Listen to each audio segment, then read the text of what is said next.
Hello everyone, कैसे हैं आप सभी। तो आज हम चैप्टर नंबर 2 करेंगे।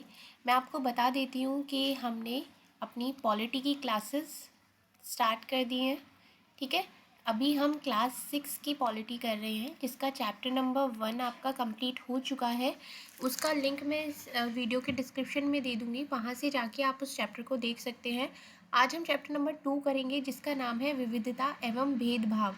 इससे पहले वाला जो चैप्टर था उसमें हमने विविधता के बारे में पढ़ा था। आज जो हम बात करेंगे वो करेंगे विविधता और भेदभाव के बारे में।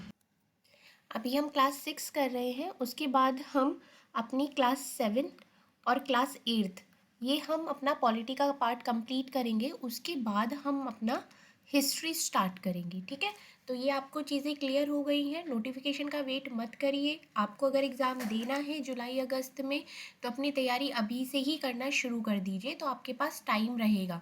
अभी पहले अपना सिलेबस करिए, और सिलेबस करना ही ख़त्म करना काफ़ी नहीं है। अपने 2 मंथ्स बाद के आप अपना सिर्फ रिवीजन करेंगे तो आपको बहुत ही ज़्यादा बेनिफिट होगा। और एक चीज़ और, जो फर्स्ट चैप्टर हमने पढ़ा था विविधता, और ये जो हम अब करने वाले हैं विविधता एवं भेदभाव, यहाँ से बहुत सारे क्वेश्चंस आए हैं। आपने देखा होगा पूर्वाग्रह के बारे में, स्टीरियोटाइप के बारे में, लड़के लड़की में भेदभाव के बारे में, सारे क्वेश्चंस इन्हीं चैप्टर से आए हुए हैं।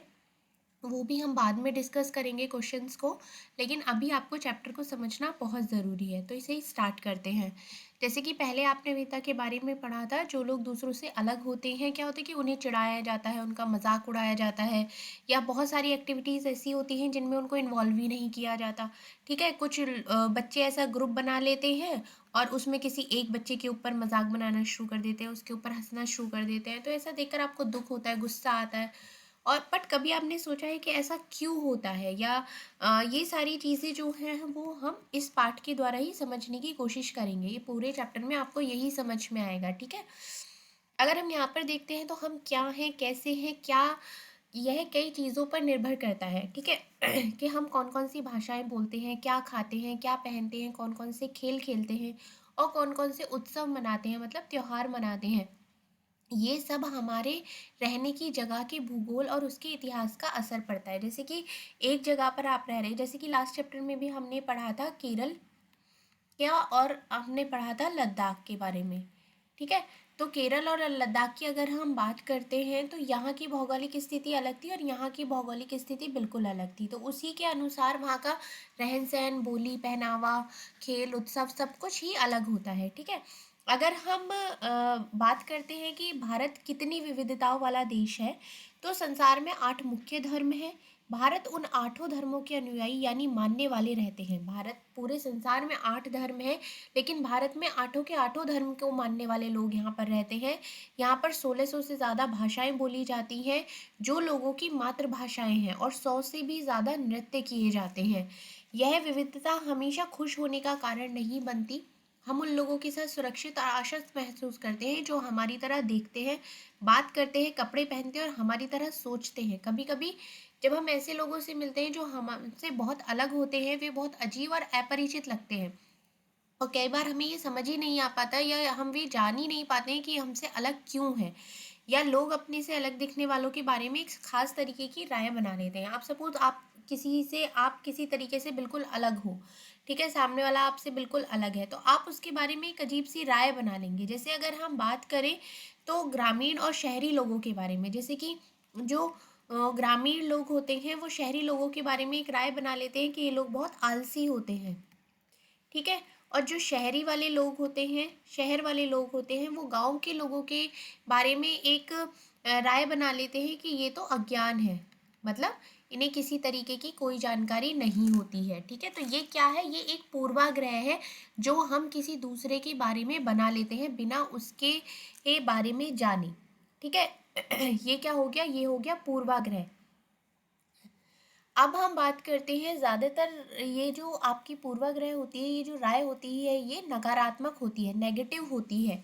ठीक है, जैसे कि किसी भी लोग को आलसी या कंजूस मानना पूर्वाग्रह है। अगर किसी के बारे में आप बात करते हैं और आप उसको कहते हैं ये तो बहुत आलसी है, ये तो बहुत कंजूस है। तो ये क्या आपने उसको देखा कंजूसी करते हुए, आपने उसको देखा कि वो आलसी है? तो मतलब ये आपकी एक राय होती है और ये मोस्ट ऑफ द टाइम आपकी नेगेटिव ही होती है, ठीक है। अब जैसे कि यह सोचने लगते हैं कि किसी काम को करने का कोई एक तरीका ही सबसे अच्छा है और सही है, तो हम अक्सर दूसरों की इज्जत नहीं कर पाते हैं जो उसी तरह से उस काम को दूसरी तरीके से करना पसंद करते हैं। सपोज आप ड्राइविंग करते हैं जैसे कि, ठीक है, बहुत सिंपल से एग्जांपल लेते हैं। आप ड्राइविंग करते हैं, आपको अपनी लेन में चलना पसंद है कि हाँ भाई ये मेरी लेन है, मुझे इसी में चलना पसंद है, और अगर मुझे लेफ़्ट राइट मुड़ना होता है तो मैं इंडिकेटर देता हूँ और आगे चलता हूँ। वहीं एक दूसरा बंदा है जो कि ड्राइविंग करता है, वो क्या करता है, जहाँ उसको मौका मिला वहाँ गाड़ी घुसा दी, इधर से इधर निकाल दी, यहाँ पे ज़रा सी जगह मिले यहाँ से निकाल दी, यहाँ से निकाल दी, इधर से हॉर्न बजा दिया, इंडिकेटर नहीं दिया। तो आप क्या करेंगे, आप उसकी इज्जत नहीं कर पाएंगे, आपको उसका तरीका समझ में नहीं आने का है, ठीक है। ये एक एग्जाम्पल आ जाता है। जैसे कि अगर हम सोचते हैं कि अंग्रेजी सबसे अच्छी भाषा है, दूसरी भाषाएं महत्वपूर्ण नहीं है, तो जो लोग दूसरी भाषा बोलते हैं उनको उनकी आप इज्जत नहीं कर पाएंगे। जैसे कि सपोज आप हिंदी बोलते हैं, ठीक है, आप हर जगह हिंदी बोलते हैं। कुछ लोग हैं हिंदी में रहने वाले हैं, हिंदी ही उन्होंने पढ़ी है, लेकिन सामने आपको बिल्कुल इंग्लिश टू इंग्लिश बात करके दिखाएंगे कि हाँ भाई वो कितने नॉलेजेबल है, और अगर आप उनसे हिंदी में बात कर रहे हैं तो वो आपकी उतनी इज्जत नहीं करेंगे, ठीक है। तो ये एक भी हो जाता है। अब कई चीज़ों के बारे में पूरा पूर्वाग्रही हो सकते हैं, जैसे कि लोगों के धार्मिक विश्वास हो गए, उनकी चमड़ी का रंग, या जिस क्षेत्र से वे आते हैं, जिस तरीके की वो बोली बोलते हैं, जिस तरीके के वो कपड़े पहनते हैं, इन चीज़ों के बारे में आपके पूर्वाग्रह इतने ज़्यादा पक्के हो जाते हैं कि आप उनसे फ्रेंडशिप ही नहीं करना चाहते। सपोज आपकी क्लास में कोई बच्चा आ जाता है, आपकी क्लास में सब बच्चे अलग साइड के हों और एक अलग तरीके का आ जाता है, जैसे कि आप नॉर्थ में हैं और साउथ का कोई बच्चा आ जाता है, तो उसका पहनावा, उसकी बोलचाल, उसकी सारी चीज़ें अलग होंगी, तो आप उसके साथ फ्रेंडशिप ही करना नहीं चाहेंगे, उसके साथ एक अलग तरीके का व्यवहार हो जाता है जिससे उसको काफ़ी दुख पहुंचता है। आप समझ गए पूर्वाग्रह क्या होता है? यहाँ से बहुत सारे क्वेश्चन एग्जाम में डायरेक्ट पूछे जाते हैं, स्टीरियोटाइप, ठीक है। ये अब आती है, अब तो ये आपका हो गया पूर्वाग्रह। उसके बाद आता है लड़के और लड़की में भेदभाव। अभी भी आप चाहे कितने ही एजुकेटेड हो जाए, हमारा समाज चाहे कितना ही बदल जाए, लेकिन जो ये एक भेदभाव है बॉय और गर्ल के बीच में, ये एज इट इज़ ही रहेगा। आज भी लड़का होने की घर में खुशी अलग होती है, लड़की होने की खुशी एक अलग होती है, ठीक है। अब समाज में लड़के और लड़कियों में कई तरीके से भेदभाव किया जाता है, ये हम सभी जानते हैं कि किस तरीके से भेदभाव किया जाता है। लड़की है तो ऐसा होना चाहिए, या लड़का है तो ऐसा ऐसा होना चाहिए, ये सारी चीज़ें आपको क्लियर पहले से ही होंगी, अपने घरों में आपने देखा होगा, ठीक है। अब यहाँ पर कुछ इमेजेस दी हुई है कि अगर कोई अपाहिज है तो लोग उसके लिए किस बारे में बात करते हैं, अगर कोई व्हील चेयर पर है तो उसके लिए किस तरीके से बात करी जाती है, कोई अपाहिज है, किसी का दिमाग ठीक से नहीं काम कर रहा है तो उसके लिए किस तरीके की धारणाएं लोगों ने बनाई जाती हैं, जिन्हें क्या बोलते हैं, विकलांग कहा जाता है। इस शब्द को बदलकर आज उनके लिए जो शब्द प्रयोग जाते हैं वो है खास ज़रूरतों वाले बच्चे। पहले क्या होता था, जो इस तरीके से अपाहिज होते थे उनके लिए विकलांग शब्द का इस्तेमाल किया जाता था, लेकिन अब उनके लिए जो शब्द का इस्तेमाल किया जाता है वो किया जाता है खास ज़रूरतों वाले बच्चे, ठीक है। उनके लिए इस शब्द का यूज़ किया जाता है कि उन्हें किसी खास चीज़ की ज़रूरत है। उनके बारे में लोगों के पूर्वाग्रहों को यहाँ बड़े अक्षरों में दिया गया है, मतलब ऐसे बच्चों को देखकर लोग क्या क्या बातें करते हैं, उस तरीके की ये सारी चीज़ें यहाँ पर लिखा गया है, ठीक है। अब जो रूढ़िबद्ध धारणाएं होती हैं उनके बारे में लोग क्या क्या कहते हैं कि कोई स्कूल में जाता है या उसके बारे में बात होती है। अब जैसे कि अगर हम बात करते हैं, लड़कों को बचपन से ही सिखाया जाता है कि आपको रोना नहीं है। लड़कियां बहुत इमोशनल होती हैं और लड़कियां बहुत जल्दी रोने लग जाती है। इससे रिलेटेड एक क्वेश्चन भी आया था, आप ही के एग्ज़ाम में आया था कि अगर कोई नर्स का काम है या टीचिंग का काम है तो वो लड़कियों को ही किया जाता है, लड़के उस काम को नहीं करते, लेकिन अगर कोई टेक्निकल काम है तो ये एक्सपेक्ट किया जाता है तो उस काम को लड़के ही करेंगे। तो ये किस तरीके की सोच है, ठीक है। तो वो स्टीरियोटाइप जो एक मेन वर्ड होता है वो उसका आंसर होता है, यही उसका एक अर्थ होता है, ठीक है। अगर जैसे कि हम बात करते हैं कि वे रोते नहीं, तो आप देखेंगे कि यह गुण आमतौर पर लड़कों या पुरुषों के साथ जोड़ा जाता है। बचपन में लड़कों को गिर जाने पर चोट लग जाती है तो जो परिवार के सदस्य हो गए, माता पिता हो गए, ये सब उनको कह कह कर समझाते हैं कि तुम रो मत, तुम तो लड़के हो, बहुत बहादुर हो, जैसे जैसे वो बड़ा हो जाता है ये चीज़ उसके दिमाग में बैठ जाती है कि मैं लड़का हूँ तो मुझे रोना नहीं है, मुझे अपने आप को रोक लेना है, ठीक है। क्योंकि जो रोना होता है वो कमज़ोरी की निशानी होती है। अब लड़के और लड़कियों दोनों को कभी कभी रोने का मन करता है जब उन्हें गुस्सा या दर्द होता है, लेकिन बड़े होने तक वो ये सीख जाते हैं, अपने आप को सिखा लेते हैं कि भाई मैं लड़का हूँ और मुझे रोना नहीं है, अगर मैं रो गया तो लोग मुझे चिढ़ाएंगे, मेरे फ्रेंड्स मेरा मजाक बनाएंगे, इसलिए वो दूसरों के सामने अपने आप को रोने से रोक लेता है, ठीक है। अब अगर हम बात करते हैं तो हम लगातार ये सुनते रहते हैं कि लड़के ऐसे होते हैं, लड़कियां ऐसी होती हैं। समाज में इन मान्यताओं को हम बिना सोचे समझे मान लेते हैं, हम विश्वास कर लेते हैं कि हमारा व्यवहार इनके अनुसार ही होना चाहिए। हम सभी लड़के और लड़कियों की उसी छवि के अनुरूप देखना चाहते हैं। जैसे कि मैंने अभी बताया था कि अगर हम टीचर की बात करते हैं तो सब एक इमेज बनी हुई है कि अगर टीचर है तो भाई वो एक गर्ल ही होगी, ठीक है। अगर कोई टेक्निकल बंदा काम कर रहा है, किसी कंपनी में जॉब कर रहा है, तो वो लड़का ही काम करेगा। इस तरीके की एक रूढ़िबद्ध धारणा इसको हम कहते हैं, ठीक है। अब जब हम सभी लोगों एक ही छवि में बांध देते हैं या उसके बारे में पक्की धारणा बना लेते हैं तो उसको क्या कहते हैं, रूढ़िबद्ध धारणा उसको कहा जाता है, ठीक है। खास धर्म लिंग होने के कारण किसी को कंजूस, अपराधी या बेवकूफ़ ठहरा देते हैं। ऐसा दरअसल उनके साथ महसूस, एक सेकेंड, सिर्फ इसलिए कि कुछ लोग उस समूह में वैसे हैं, पूरे समूह के बारे में ऐसी राय बनाना वाजिब नहीं है। हम क्या करते हैं, एक किसी के इंसान के बारे में ऐसी राय बना लेते हैं और कह देते हैं कि भाई ये तो पूरा समूह ही ऐसा है, ठीक है। वो सही नहीं है। इस प्रकार की धारणाएं हमें प्रत्येक इंसान को एक अनोखी और अलग व्यक्ति की तरह देखने से रोक देती हैं। हम नहीं देख पाते कि उस व्यक्ति के अपने भी कुछ खास गुण, क्षमताएं हैं जो उसे दूसरों से अलग करती हैं। हम क्या करते हैं, अगर हमने किसी एक को देख लिया तो हम बस धारणा बना लेते हैं कि भाई अब तो ये सारे ग्रुप में ऐसे ही होंगे, लेकिन इंडिविजुअल उसकी एक अपनी एक गुण है, एक पहचान है, वो चीज़ को नहीं देख पाते हैं। अब रूढ़िबद्ध धारणाएं जो होती हैं वो लोगों को एक ही प्रकार के खांचे में जड़ देती हैं। जैसा माना जाता है हवाई जहाज उड़ाने का काम लड़कियां नहीं कर सकती, वही मैंने अभी आपको बताया। और कई बार ये धारणाएं हमें ऐसा काम करने से रोकती हैं जिन्हें करने की काबिलियत शायद हम में होती है। जैसे कि हवाई जहाज उड़ाने का काम है, ये काबिलियत ऐसा नहीं है कि लड़के के अंदर ही है, लड़की के अंदर भी हो सकती है, वो अगर सीखेगी तो वो भी उड़ा देगी। लेकिन क्या है, ये एक धारणा बनी हुई है। अब क्या है कि अगर ये धारणा बनी हुई है तो लड़की अपनी तरफ से प्रयास ही नहीं करती कि भाई मैं तो उड़ा ही नहीं सकती, क्योंकि बाकी सब आपस सामने से कहते हैं हाँ तुम तो ये कर ही नहीं सकती, तुम तो घर का काम ज़्यादा अच्छे से कर सकती हो, हवाई जहाज उड़ा के कहाँ जाओगी। तो वही एक जो धारणा है उसी की यहाँ पर बात हो रही है। अब जैसे कि एक तो ये धारणा हो गई, अभी आप 2 पॉइंट पढ़ चुके हैं, एक तो पूर्वाग्रह, रूढ़िबद्ध धारणा, ठीक है। अब तीसरा आपका यहाँ पर पॉइंट आता है असमानता और भेदभाव। असमानता क्या होती है, भेदभाव क्या होता है। भेदभाव तब होता है जब लोग पूर्वाग्रह और रूढ़िबद्ध धारणाओं के आधार पर व्यवहार करते हैं। अगर आप लोग को नीचा दिखाने के लिए कुछ करते हैं, अगर आप उन्हें कुछ गतिविधियों में भाग लेने से रोकते हैं और किसी खास नौकरी को करने से रोकते हैं या किसी मोहल्ले में रहने नहीं देते, एक ही कुएं का पानी, हैंडपंप से पानी नहीं लेने देते, दूसरों द्वारा इस्तेमाल किए जा रहे कप ग्लास में चाय नहीं पीने देते, तो इसका मतलब है कि आप उनके साथ भेदभाव कर रहे हैं। जैसे कि आपने लास्ट चैप्टर में भी देखा था कि जो समीर एक है, समीर दो है, समीर एक हिंदू है और समीर दो मुसलमान है, तो उनके बीच में भी भेदभाव कारण बन सकता है, उनकी जाति प्रथाओं के हिसाब से भी भेदभाव किया जा सकता है, ठीक है। अब दोनों समीर में एक अंतर उनकी आर्थिक पृष्ठभूमि का था, समीर दो गरीब था, विविधता का पहलू है।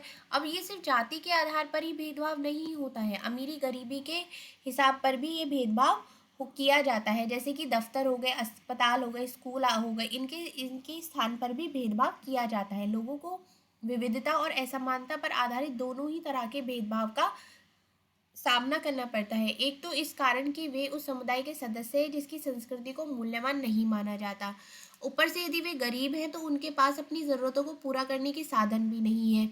इस आधार पर भी भेदभाव किया जाता है। इस दोहरे भेदभाव का सामना कई जनजातीय लोगों, धार्मिक समूह और खास क्षेत्रों के लोगों को करना पड़ता है। पहली बात तो जाति की यहाँ पर बात आ जाती है, ठीक है। कुछ जाति के लोग नीची जाति के लोग होते हैं, ठीक है। एक तो वो नीची जाति के लोग माने जाते हैं, उनको समाज में उतनी इज्जत नहीं दी जाती जितनी, अब जैसे कि जाति में मैंने आपको बताया था कि 4 तरीके के एक इनमें डिवाइड है। इसमें पहला जैसे कि आ जाता है आपका ब्राह्मण, क्षत्रिय, वैश्य, और चौथा आपका आ जाता है शूद्र। तो जो शूद्र जाति के लोग हैं उनको बहुत ही नीचा समझा जाता है और ये कहा जाता है कि आपका जो काम है इन तीनों वर्णों के जाति जो है इनकी सेवा करना आपका काम है, ठीक है। इस तरीके से भी इनको नीचा देखा जाता है। ऊपर से गरीब ये बहुत होते हैं तो इनके साथ भेदभाव भी बहुत ज़्यादा किया जाता है, ठीक है। इन्हें अछूत समझा जाता है। दलित का मतलब है जिन्हें दबाया गया, कुचला गया। दलितों के अनुसार ये शब्द दर्शाता है कि सामाजिक पूर्वाग्रह और भेदभाव ने दलित लोगों को दबा कर रखा है और सरकार ने इन लोगों को क्या बोला है, सरकार ने इनको अनुसूचित जाति के वर्ग में रखा है, ठीक है। अब इसी की एक स्टोरी है जो कि हम बात करते हैं, जैसे कि डॉक्टर भीमराव अंबेडकर जी ने जाति व्यवस्था पर आधारित भेदभाव के अपने अनुभवों के बारे में लिखा था और ये अनुभव उनके खुद के हैं, जिसके बारे में उन्होंने लिखा कि उन्हों को भी बहुत जगह ऐसी चीज़ों का सामना करना पड़ा। ऐसा ही एक किस्सा उन्होंने यहाँ पर बताया है। पहले हम अंबेडकर जी के बारे में पढ़ लेते हैं। को भारतीय संविधान के पिता एवं दलितों के सबसे बड़े नेता के रूप में जाना जाता है, डॉक्टर भीमराव अंबेडकर जी को।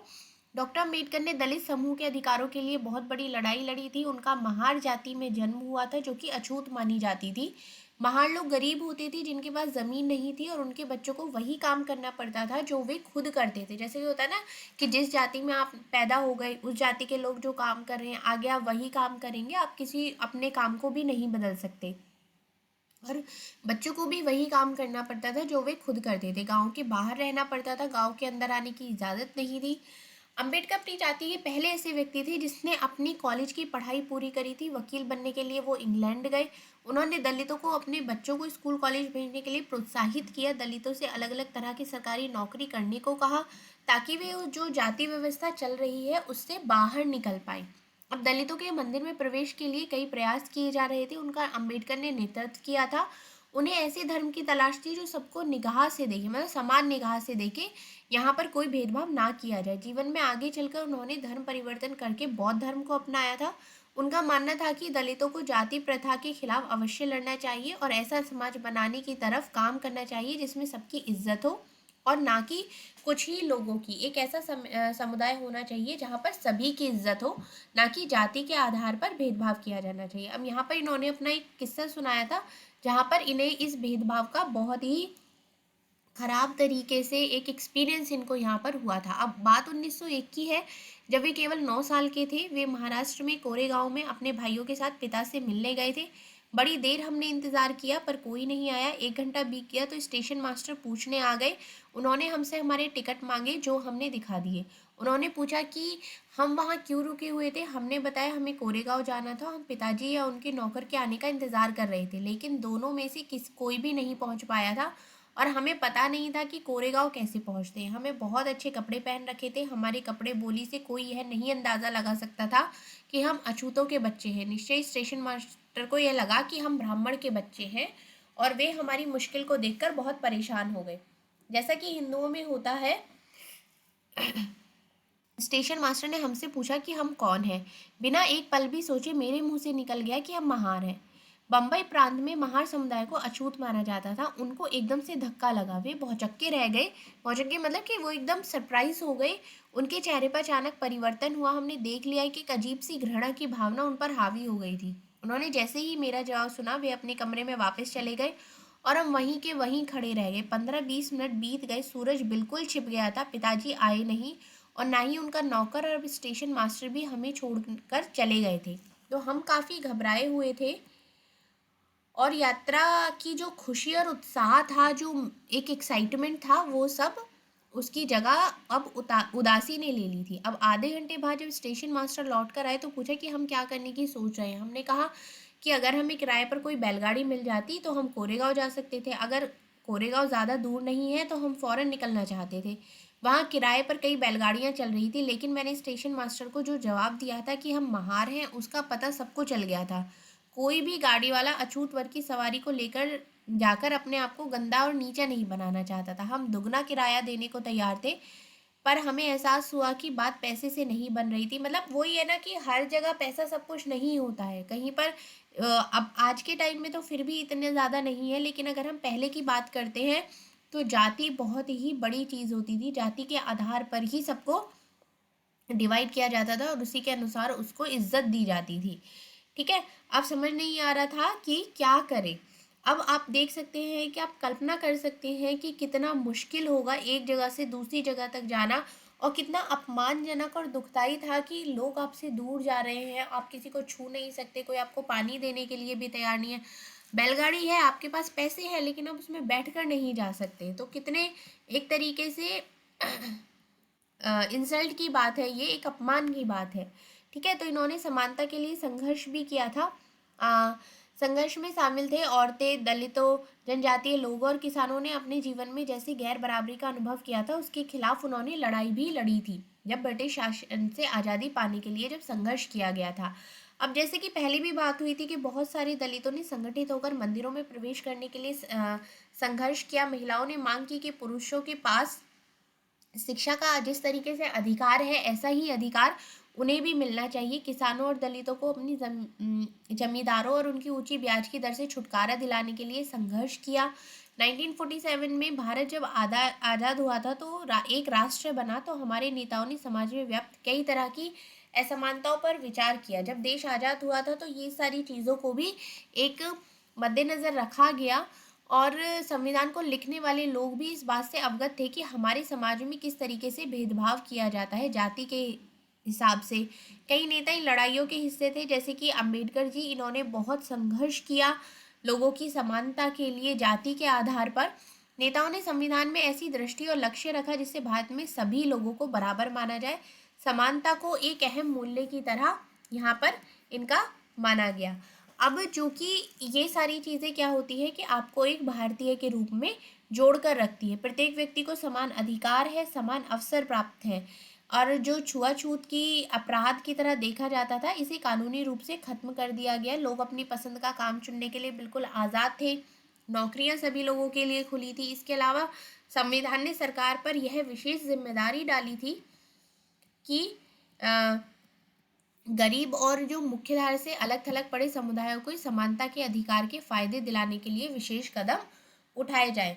मतलब पहले ये सारी चीज़ें भारत के संविधान में लिखी गई, क्योंकि उससे जब देश के आज़ाद होने से पहले तो ये सारी चीज़ें बहुत ही ज़्यादा बड़े लेवल पर होती थी, लेकिन जैसे भारत आज़ाद हुआ उसके टाइम पे इन सारे मुद्दों पर बहुत ही ज़्यादा जोर दिया गया, सबको समानता का अधिकार दिया गया।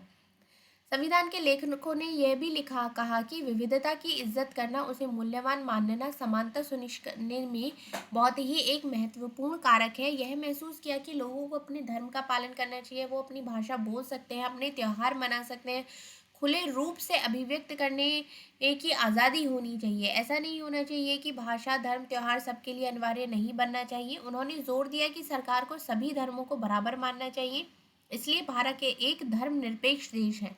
मतलब यहाँ पर आप अपने किसी भी धर्म को अपना सकते हैं, यहाँ पर कोई भी ये उसमें पक्षपात नहीं किया जाता था। जहाँ लोग बिना भेदभाव के अपने धर्म का पालन करते हैं, इसे हमारी एकता के महत्वपूर्ण कारक के रूप में देखा जाता है। हम इकट्ठे रहते हैं और एक दूसरे की इज्जत करते हैं। ठीक है, अब यहाँ पर जैसे कि अगर हम संविधान में विचारों पर जोर दिया गया कि ये जो चैप्टर है ये इसी बात को उठाता है कि असमानता जो है वो आज भी मौजूद है। समानता वह मूल्य है जिसके लिए हमें निरंतर संघर्ष करते रहना होगा। भारतीयों के लिए समानता का मूल्य वास्तविक जीवन का हिस्सा बने हैं, सच्चाई बने। इनके लिए लोगों के संघर्ष, उनके आंदोलन और सरकार द्वारा उठाए जाने वाले कदम बहुत ही ज़्यादा ज़रूरी है। ठीक है, अगर हम बात करते हैं तो इस पूरे चैप्टर में आप बहुत सारे पॉइंट्स हैं, इम्पॉर्टेंट पॉइंट्स हैं जिनके बारे में आपने समझा है। जैसे कि आपका आ गया पूर्वाग्रह, ठीक है, आपका आ जाता है असमानता, एक आपका आ जाता है रूढ़िबद्ध धारणा, रूढ़िबद्ध धारणा, ये सारी चीज़ें ही आपके यहाँ पर आ जाती है। ठीक है, तो चलिए ये चैप्टर आपका कंप्लीट होता है। मिलते हैं नेक्स्ट चैप्टर में, और फिर बाकी के इम्पोर्टेंट क्वेश्चंस भी हम वहीं पर डिस्कस करेंगे। Thank you so much.